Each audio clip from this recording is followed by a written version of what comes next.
फैजाबाद जिले की एक रात की बात है।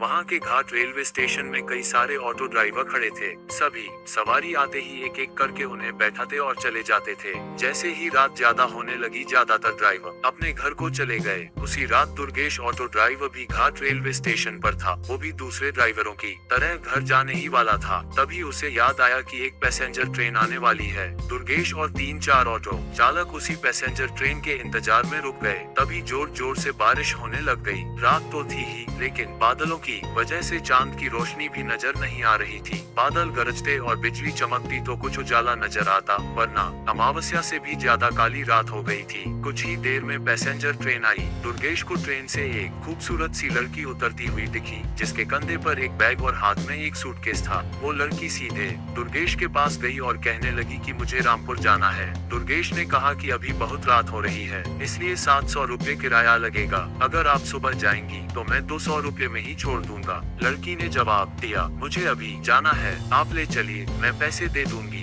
दुर्गेश ने कहा, मैडम आप पहले पैसे दे दीजिए, मैं आपको सही सलामत घर तक छोड़ दूंगा। लड़की बोली, अभी मेरे पास सिर्फ 300 रुपए हैं, आप ये रख लीजिए, घर पहुंचते ही आपको बचे हुए 400 रुपए दे दूंगी। इतना सुनते ही दुर्गेश ने कहा, ठीक है मैडम, आप ऑटो में बैठ जाए। कुछ ही देर में दुर्गेश ने उस लड़की को उसके घर के पहुंचा दिया। वो लड़की ऑटो से उतरी और घर के अंदर चली गई। दुर्गेश अपने 400 रुपए के इंतजार में खड़ा रहा। आधा घंटा बीत गया, लेकिन लड़की लौट कर नहीं आई। दुर्गेश के मन में हुआ कि अंदर जाकर देख लेता हूँ कि वो अब तक क्यों नहीं आई। उसने घर की घंटी बजाए और जोर जोर से आवाज लगाने लगा। तभी एक बुढ़िया ने घर का दरवाजा खोला। दुर्गेश ने उससे कहा कि एक मैडम यहाँ ऑटो से आई थी, उन्होंने मेरे 400 रुपए देने हैं, वो अब तक पैसे लेकर बाहर नहीं आई। बुढ़िया ने हैरानी से पूछा, कौन मैडम? यहाँ तो मैं और मेरे पति के अलावा और कोई नहीं रहता। हाँ, मेरी बेटी पहले रहती थी, लेकिन वो 5 सालों से यहाँ नहीं रह रही है। दुर्गेश बोलने लगा, क्यों, अब वो कहाँ रहती है? मैंने शायद आपकी ही बेटी को यहाँ तक छोड़ा है,